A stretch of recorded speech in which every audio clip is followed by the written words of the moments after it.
The film begins with Elena, who feels that something is wrong inside her. There was a huge emptiness in her life. She thought this feeling started after her sister's death, but now she feels there is something much bigger than that. Inside her, there is an existential void amidst the chaos she is living through. She decides to throw herself off a tall building, but she opens the parachute at the perfect moment. While carrying some irony, she explains that she might have been feeling a little bored. She lands on the roof of another building, where she gets into a hand-to-hand fight with several men. Her job is to eliminate threats and carry out missions. She thought that if she immersed herself in this work, it would give her life meaning, but she is no longer able to focus. She doesn't feel happy, and she can't find a purpose. Without a goal, she feels like a leaf, or even worse. Her mission this time is to erase faces and destroy evidence related to a lab. During the mission, Eleanor finds a small experimental rat they use in their tests. Since they haven't specifically told her how to dispose of the evidence, she decides to play with the rat a little. But before she can complete her mission, a scientist suddenly appears in her life. She suspects that he may be the key to erasing the faces. This scientist seems to know her more than she expected. He tells her that it was certainly Valentina who sent her to destroy everything. However, he warns her that the lab belongs to the Ox Group, and that what they are developing there could endanger all of humanity. He assures her that she is making a huge mistake, and as they argue, he hits her. However, Eleanor easily manages to escape and gains control of him before killing him. The scientist reveals to her that the Sentry project is not what she thought it was. After achieving her goal, Eleanor walks while drinking a cup of coffee, and at the moment she causes the building to explode. She reports that the mission has been completed. At the same time, Bucky is in an interview and appears to have become a big member. He then goes to a court session where he demands the dismissal of Valentina Devon's son, the current director of the CIA. Bucky is determined to remove her from her position permanently. During the trial, the facts about Valentina come to light, revealing that she was part of the Ox Group, a secret organization accused of having illegal labs in various parts of the city. There are also suspicions that she was conducting experiments on humans in an attempt to create her own version of a super soldier. For her part, Valentina confirms that her actions were always driven by a larger cause. She clarifies that everything she did, whether as a director or as a member of Ox, was to protect people's safety, especially after many heroes were absent from protecting the world. At the end of the trial, she orders her assistant to erase any evidence that could incriminate her. But the situation becomes more complicated when the secretary informs her that an agent has destroyed one of the labs completely, referring to Elena. At the same time, Eleanor decides to visit her father Alex, also known as the Red Guardian. He greets her enthusiastically and tells her that he was very busy the past year and met many important people. He also believes that moving from his old place was an excellent decision. But he soon notices that Elena came for something else, so he directly asks her the reason for her visit. She responds that she needs to talk about Valentina. She thought that Valentina would resign, but Alex smiles with a bitter smile and admits that he is actually very unhappy in this place. He adds that she should not resign. On the contrary, he asks for her number so he can contact her, and admits that he is willing to pay any price to work beside her. In the last few days, Eleanor couldn't stop questioning why she was carrying out these missions in the first place, and what the real purpose was behind continuing to work under Valentina's leadership. In the midst of this uncertainty, her father, the Red Guardian, reminds her that the job brings her fame and money, and that money can buy friends, power, and even stylish clothes. He himself admits that he felt he had truly found his purpose when he served his country, saving civilians on the streets, and the people loved him deeply. He tells Eleanor, "To be a hero, there's no greater calling than that. Your sister understood that, and I know I had to return for her. Afterward, Elena contacts Valentina to tell her that she has completed her previous mission. At this moment, she suggests the idea of change. She wants to take on a more public and legal task because she finds no satisfaction or enjoyment in secret work. However, as usual, Valentina evades her and proposes a deal to complete one last mission for the Ox Group. And after that, they can talk about clean work, and maybe she will give Elena her complete freedom. She explains that there is a safe or vault containing the most secret possessions of the Ox Group, and someone is planning to infiltrate and steal something from there. She wants Elena to follow the suspect, find out what they plan to steal, and when she does that, she will have the green light to dispose of them. In this way, she will be able to close this chapter entirely. Elena agrees, and when she reaches the specified location, she finds secret documents and disturbing photos of dead bodies. At this moment, John Walker, also known as US Agent, appears, wearing an outfit similar to Captain America's. Without saying a word, he faces Elena, but the situation takes a turn when another character appears, Taskmaster, who is actually Antonia Dreykov, the daughter of an old enemy of Elena. Antonia had undergone a brutal experiment that allowed her to mimic any fighting style she observed, turning her into one of the most dangerous fighters in the Red Room. But she didn't come for Elena, she came for John Walker. Amidst the chaos, Taskmaster is subdued and falls unconscious. After a while, Ghost appears, someone who can phase through materials and disappear and reappear. At the same time, a lost young man, who says his name is Bob, appears, but he can't remember how he got there or what's happening around him. Elsewhere in the city, Bucky has met with Valentina's personal assistant. She knows very well who Bucky is and understands his intentions. Without beating around the bush, he tells her he knows she didn't choose to work with Valentina voluntarily. If she finds any evidence that could expose Valentina, he knows what she will do. He leaves her his phone number, a silent and clear message. Back in the vault, everyone discovers the truth that worries them.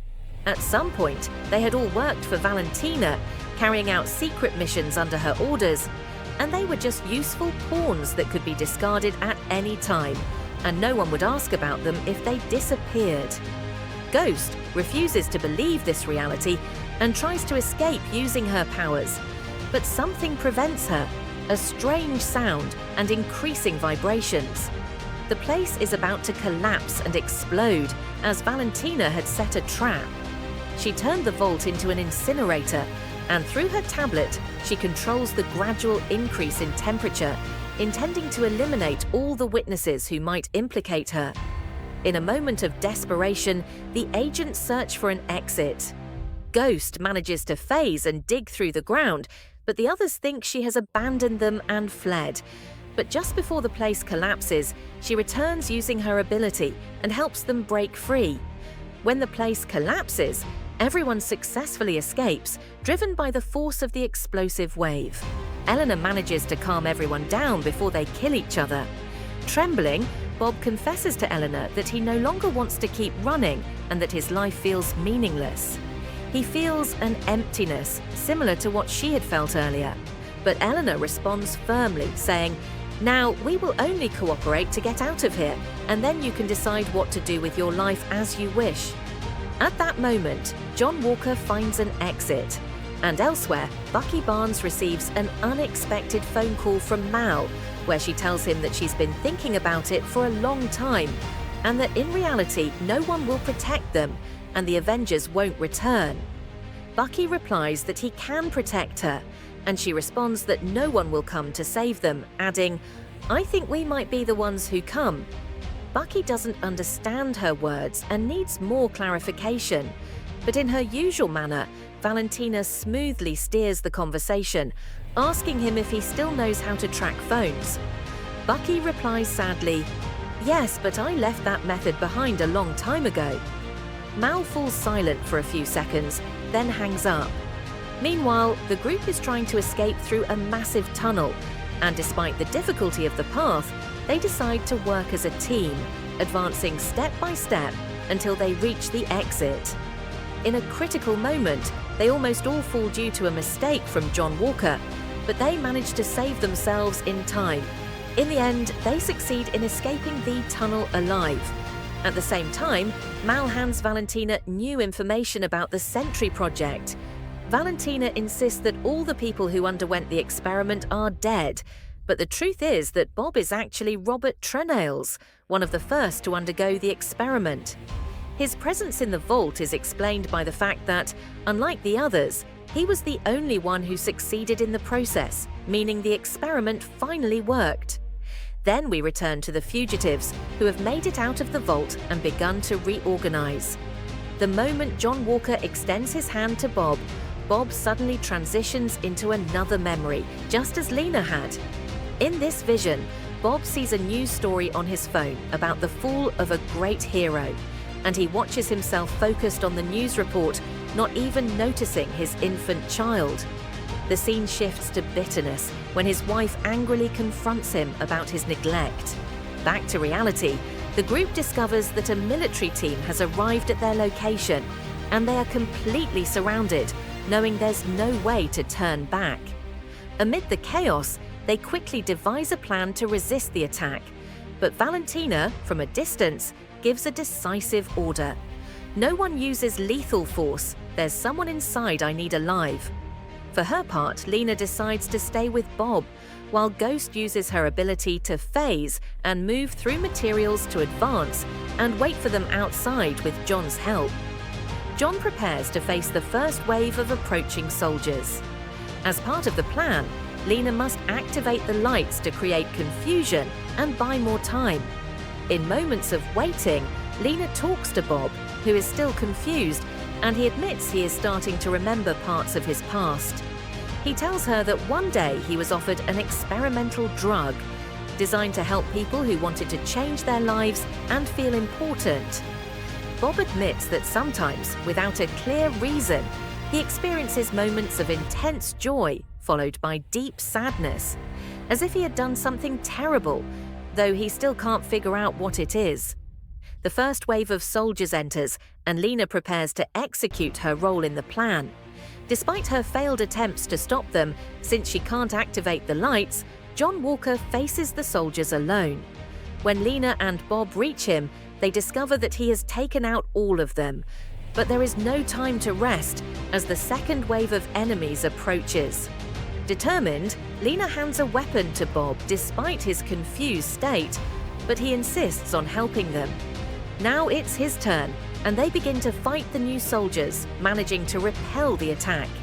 John Walker, who looks exhausted, informs them that the new wave of enemies will arrive within 60 seconds, and that they must move immediately.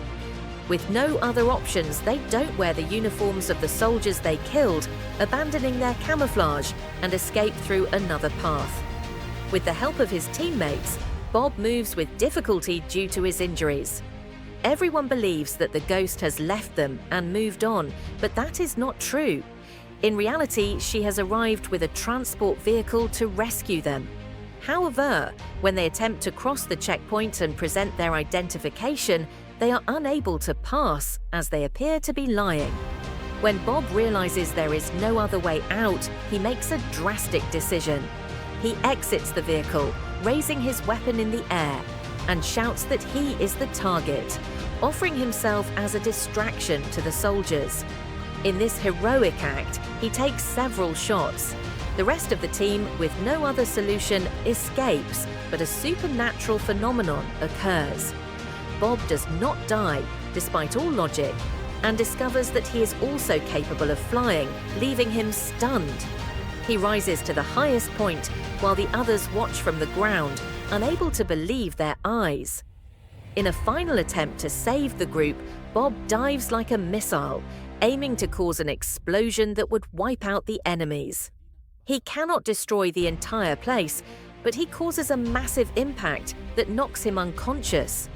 The team scatters due to the force of the blast wave.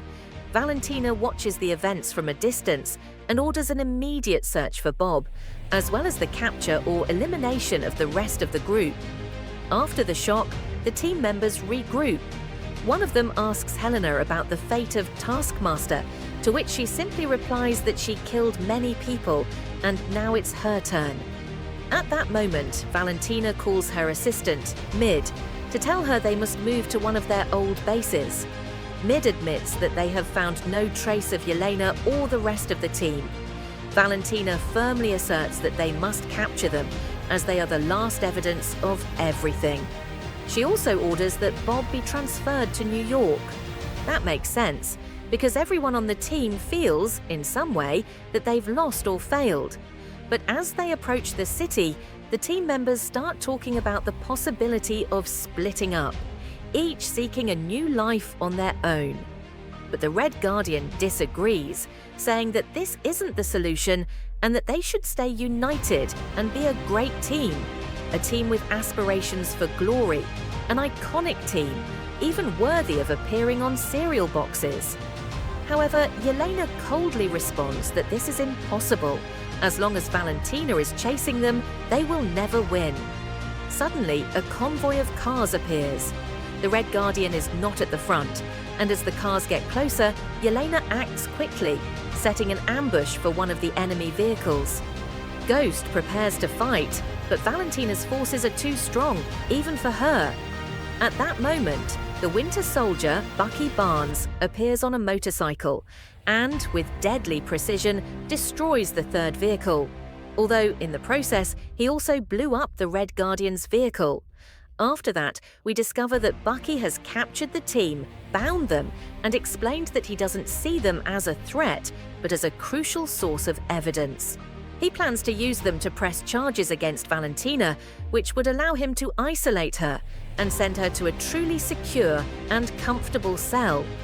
Meanwhile, Valentina arrives in the room where Robert, or Bob, is being held, thinking that he volunteered to participate in the experiment.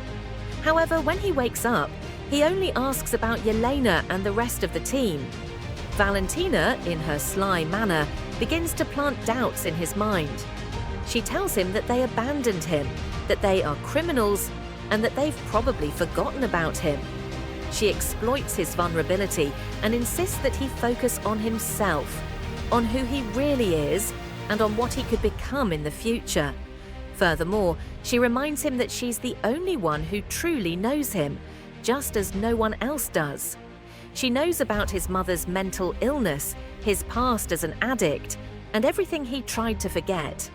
She tells him that throughout his life, he was searching for something until he met her by chance. But she's the only one who understands him, the only one who sees how perfect he is, and the only one who can turn him into a recognized and famous hero. But when Robert touches her hand, something unexpected happens. Valentina finds herself drawn into one of her darkest memories, returning to the moment when her father ordered her to hide before being killed in front of her. Valentina asks for a moment to gather herself, but before she can leave, Robert promises her that he will do everything in his power to control his abilities. We return to Fender Plus, where Bucky tells the team that they will be his main guide to overthrowing Valentina. However, the team responds that they no longer work with her, that she betrayed them and tried to burn them alive. Everything changed when they met Bob, who revealed that he was a victim of the Sentry Project. But Bucky shows no sign of being affected, and even when they tell him that Bob flew in the air and exploded without dying, he remains unconvinced. Everything changes when Mid speaks up. Bucky informs them that Valentina has control over Bob and that he resisted the Sentry Project, adding that he poses a real threat now. At that moment, Bucky reacts seriously, breaking up the team and telling them they must unite to stop Valentina and the monster she's trying to create. Lena encouraged them, saying, "Either you do something to change this now, or we will live with bad memories forever." Elsewhere, Valentina spoke to Mid and told her that the world is full of bad people and there are those worse than them. She added that she chose to be on any side. Then she asked her to inform her when she returns to herself. After that, she went to train Robert. When she saw he was beginning to control his powers, she smiled with pride and told him again that no one else really knew him. She assured him that this was exactly what made him perfect, and he had the qualities of Standard Bolts. Standard Bolts stormed into Valentina's new building, entering violently, fighting their way through resistance. But to their surprise, Valentina greeted them with a smile and told them that the door had already been open and they just needed to leave if they wanted to see her. When they finally reached her office, Bucky asked about Mill. Valentina coldly replied that Mill was facing some loyalty issues, but at least she stayed long enough to get them here. At that moment, she introduced them to Sentry, the strongest hero ever created, even stronger than all the Avengers combined. She was confident that no one could remove her from her position, because now under her control was a being capable of saving the world whenever she wanted, in whatever way she desired. Suddenly, the confrontation broke out, and Standard Bolts attacked Sentry with all their might, but he was far too strong. Their attacks were ineffective, and the power gap between them was enormous. They had no choice but to withdraw and escape. After that battle, the team disbanded, as no one wanted to continue with the group. The bond that held them together had disappeared, and each one went their own way, frustrated and wounded. Even Lena confronted her father in anger, blaming him for being absent for an entire year without sending any sign that he was alive. Meanwhile, Sentry began to question Valentina's words, reproaching her for creating him and for giving him his name, suit, and identity. But he wondered, why didn't she ask him what he wanted? He said in a calm but threatening voice, "Why would someone with my power now obey the orders of a weak person like you? Why would a superhero follow anyone else's orders? Maybe I should show you what I can do." Valentina felt she was losing control over him, so she tried to activate her security protocol, but Sentry had figured out her plan and was about to kill her. Suddenly, Mid appeared to save her from him. On the other hand, the Red Guardian approached his daughter to speak with her with words from the heart.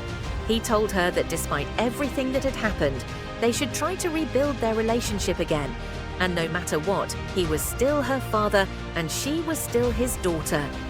He reminisced about the beautiful moments they spent together when she was young and tender. Furthermore, he reassured her that her first test in the Red Room had been more than harsh, but he had always seen in her a heart that could never be broken. Finally, they succeeded in reconciling and exchanged a warm embrace, but there was no time for more as they heard a terrifying, deafening sound shaking the sky, followed by alarm sirens and people screaming. Sentry consumed the Void and became Oz-Void, a dark and destructive being, starting to destroy everything in its path. Nothing and no one was safe from its destruction. The Standard Bolts gathered again, putting aside their previous differences, and set off to help as many people as possible. Amid the chaos, they managed to save many civilians. The people were clapping and cheering their names, but everyone knew that Oz-Void was stronger than any praise or encouragement. Nothing survived its destruction. Bob, overwhelmed with fear, couldn't face the void that isolated and tempted him, whispering in his ear that his friends didn't care about him, that they were using him and would forget him. But this time, Bob didn't give in. With eyes burning with rage and a determined voice, he told the void he was stronger than it, that he was no longer alone. And so, Bob began to fight, not for power or control, but for the truth and for himself. The void thought it would defeat him, but it fed on suffering, enjoying Bob's pain as it slowly circled around him. Bob was on the edge of collapse, unable to bear it any longer, and charged at the void in a furious rage, hitting it with all his strength, shouting in desperation as if he could destroy it with his bare hands. But the team members watched in astonishment, understanding what was happening. This was exactly what the void wanted, to draw Bob to its level and drown him in despair, turning him into a version of itself. But Lena wouldn't let that happen, and with a decisive move, she pushed through all the obstacles in her way and reached Bob, not to fight, but to embrace him. to hold him and remind him that he wasn't alone. One by one, the rest of the Standard Bolts joined, surrounding him and embracing him, offering support in his darkest and most difficult moments, not with strength, but with love, compassion, and the power of friendship. This was undoubtedly the most intense psychological moment they all went through, but they managed to overcome it, not with great power, but with what made them human. Yet, the void began to dissipate and disappear, and things returned to reality. The city returned to normal, the people who had disappeared appeared again, the destruction stopped, the sky cleared, and the world began to breathe once more. Bob was still dazed, not remembering exactly what happened, but this time he wouldn't be alone. From now on, they would be together as the Standard Bolts. At that moment, in the midst of the crowd, Valentina appeared, looked at them for a few seconds, and then started running. The Standard Bolts chased after her, determined to make her accountable for everything she had done. But when they reached her, they discovered the trap. Valentina stood there with the press, live streaming with a sly smile, presenting the Standard Bolts to the world as the new Avengers, confirming that these were the heroes who would protect the city from now on. Everyone was stunned, but Lena, calmly, approached Valentina, took the microphone from her, and whispered in her ear, saying, "Now you will be our queen, and you will hear our words." And so the film ends, but we have two post-credit scenes. The first scene is in a supermarket where a lady is holding a box of cornflakes. Suddenly, the Red Guardian, Alexei, appears, smiling proudly, and offers her a box of cornflakes with a cover featuring the Standard Bolts. His family and team, as he said. But the lady doesn't seem interested and doesn't recognize him. In the second post-credit scene, we see something fans have been asking for 20 years. The arrival of the Fantastic Four to the Marvel Cinematic Universe. The scene is long and full of meaning. They are settled in the Avengers Tower, discussing the new team's status, like the possibility of requesting a shield from Sam Wilson, the new Captain America, or using a team uniform. Amid the discussion, a screen appears in front of them, revealing an old space rocket, but with a futuristic touch, emerging from a cosmic vortex and approaching Earth. The spacecraft slowly rotates and enters the atmosphere, with the Fantastic Four logo appearing on the tail of the spacecraft, and that's how the film ends.